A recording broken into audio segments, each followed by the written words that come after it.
Bonjour, je m'appelle Olga Popova, je suis docteure en histoire de l'art et aujourd'hui, je voudrais vous parler de la Renaissance italienne. Dans cette vidéo, nous allons voir ensemble les principaux caractéristiques de la peinture de la Renaissance à travers les œuvres de 5 artistes qui sont très importants. Nous allons voir le naturalisme de Giotto, la perspective linéaire chez Masaccio, le goût pour l'Antiquité d'Andrea Mantegna, ainsi que la représentation de l'Antiquité chez Raphaël et la représentation de l'espace et des émotions humaines par Léonard de Vinci. Tout ça sur un exemple concret de 5 fresques de ces artistes. Nous allons parler de la fresque parce qu'il s'agit là d'une technique très répandue en Italie à cette époque. Le premier artiste s'appelle Giotto. C'est un peintre du début du XIVe siècle. Alors, le XIVe siècle, en italien, on l'appelle le Trecento. C'est ainsi qu'on appelle une période qui n'est pas encore la Renaissance à proprement parler, mais qui la précède. À l'époque médiévale, les artistes n'utilisaient pas la perspective linéaire pour créer l'espace, pour créer la profondeur. Ils se souciaient très peu du volume de leurs personnages, des objets qu'ils représentaient. Alors, regardez cette fresque de Giotto qui fait partie du cycle et que l'artiste a peint dans la chapelle des Scroveni à Padoue, en Vénétie. Alors, cette fresque représente l'adoration des mages. Donc, vous voyez des personnages, un rocher, une étable sur le fond du ciel bleu. Les rois mages arrivent et se présentent devant la Vierge à l'enfant. Observez comment Giotto fait déjà une tentative de représenter l'espace en 3 dimensions. C'est ainsi d'ailleurs qu'on peut parler du naturalisme de Giotto. Regardez par exemple le raccourci de l'étable, certes encore très maladroit, mais néanmoins c'est déjà une belle tentative. Le rocher qui se trouve derrière, devant, même s'il ressemble encore à du carton ou du papier mâché, on sent déjà une tentative de représenter du volume. Regardez le personnage à gauche qui lève sa tête vers l'un des chameaux. Le peintre peint sa tête avec du raccourci. Et également le jeu d'ombre et de lumière qui sculpte les corps des personnages, leurs vêtements, qui creuse les plis et qui fait que Giotto est un des premiers artistes à représenter ces personnages non plus comme des figures bidimensionnelles plaquées sur une surface bidimensionnelle, mais comme des êtres en chair et en os. Le deuxième peintre s'appelle Masaccio. Il vit au début du XVe siècle, le fameux Quattrocento italien, la Renaissance. C'est un peintre qui a vécu très peu de temps. Il est mort à 27 ans seulement. Pourtant, c'est l'un des premiers artistes à vraiment maîtriser la perspective linéaire, qui est au cœur de l'art de la Renaissance, dans ses peintures. Ici, je vous montre sa fresque qui s'appelle La Trinité et qui se trouve à l'église Santa Maria Novella à Florence. Elle est peinte pratiquement un siècle après les fresques de Giotto qu'on vient de voir. On voit le Christ crucifié au centre, il est porté par Dieu le Père, il y a la colombe de Saint-Esprit entre eux. En dessous, on voit la Vierge Marie et Saint Jean, l'apôtre, les 2 personnages qui sont typiquement présents dans ce genre de scène. Et on voit 2 commanditaires agenouillés. À cette époque, c'était déjà typique de voir les commanditaires représentés à l'intérieur même de l'œuvre. Regardez comment l'artiste représente la nef de l'église qui se prolonge derrière le crucifix. Il le peint avec l'utilisation de la perspective linéaire rigoureuse. Si on prolonge toutes les lignes de fuite, elles vont se rejoindre dans le seul et unique point. Ainsi, le spectateur pourrait croire voir une vraie apparition à l'intérieur même d'un espace tout à fait réaliste. Maintenant, on passe à notre troisième peintre qui s'appelle Andrea Mantegna.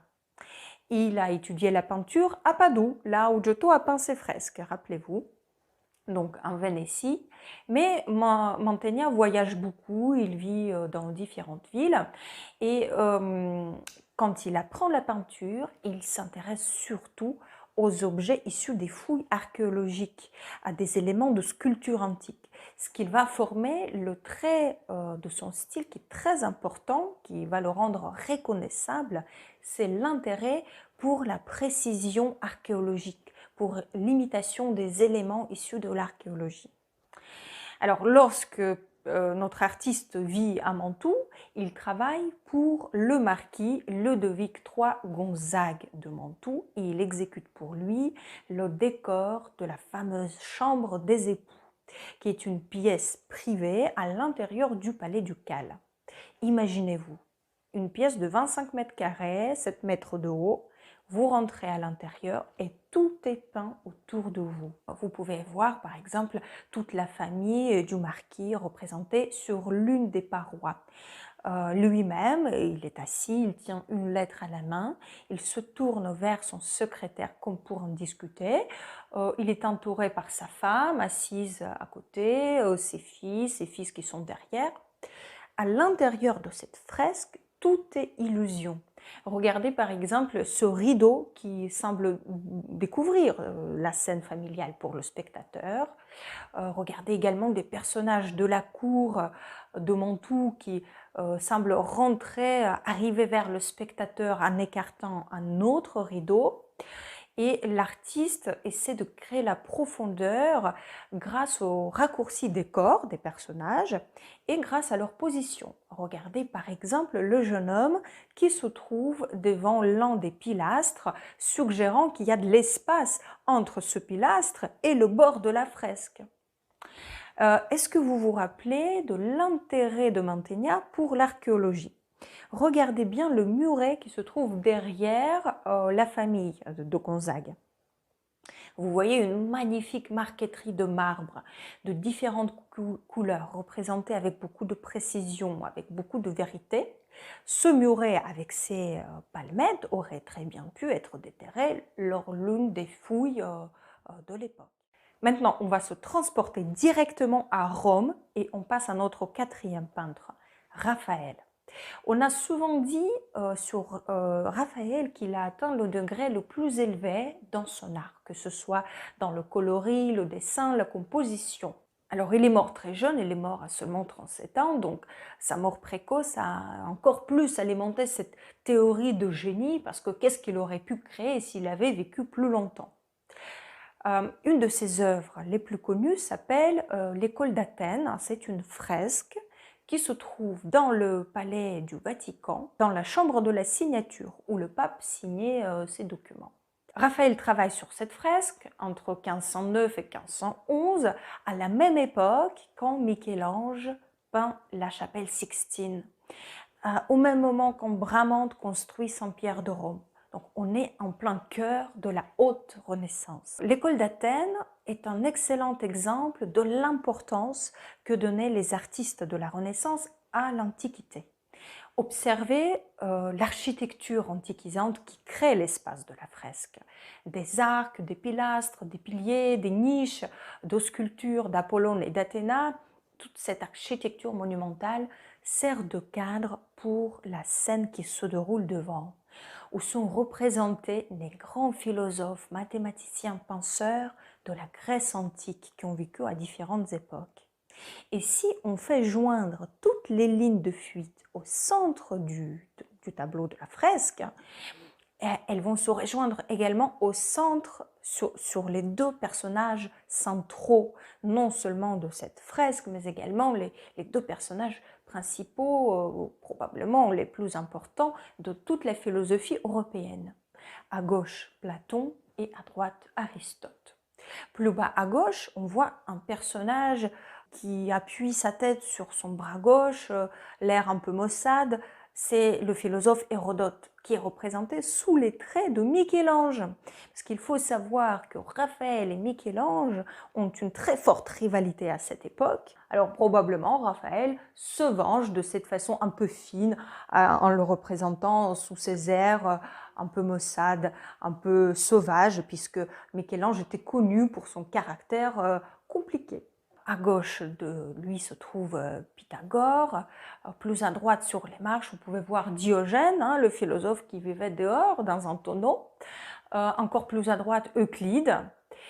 Vous voyez la scène, la composition est très complexe. Il y a beaucoup de personnages, toutes les figures ont des positions différentes, elles font des gestes très différents également. Pourtant, c'est une impression d'harmonie totale qui s'en dégage. On ne pourrait pas déplacer une seule figure sans déranger la perfection qui est déjà là. Voyez pourquoi on parle de ce degré important de l'harmonie atteinte dans l'art de Raphaël, qui s'est d'ailleurs représenté lui-même ici dans le groupe des astronomes qui discutent à droite.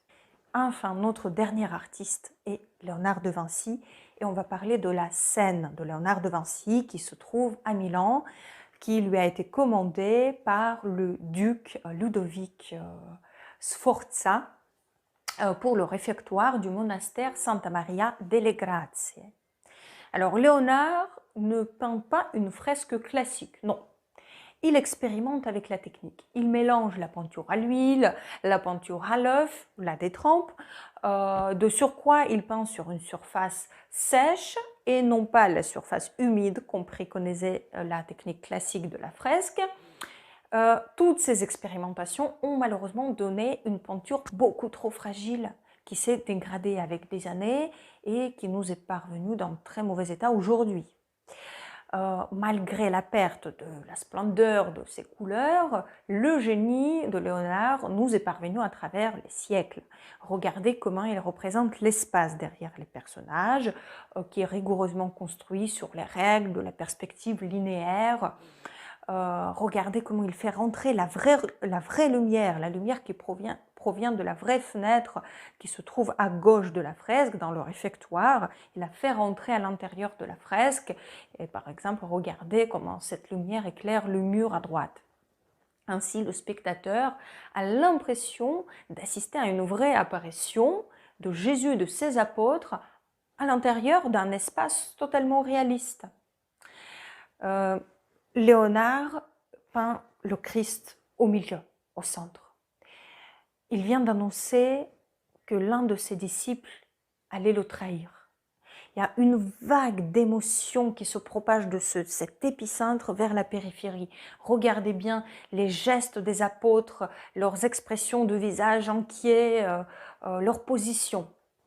Léonard représente non seulement un espace parfaitement calculé, mais il transmet également des émotions humaines avec toute leur vivacité. C'est ainsi qu'avant de devenir mondialement connu comme le peintre de la Joconde, Léonard était connu parmi ses contemporains avant tout comme le peintre de la scène. Voilà, j'espère que ce petit voyage en Italie de la Renaissance vous a plu. Abonnez-vous à ma chaîne pour ne pas manquer mes prochaines vidéos et je vous dis à très bientôt.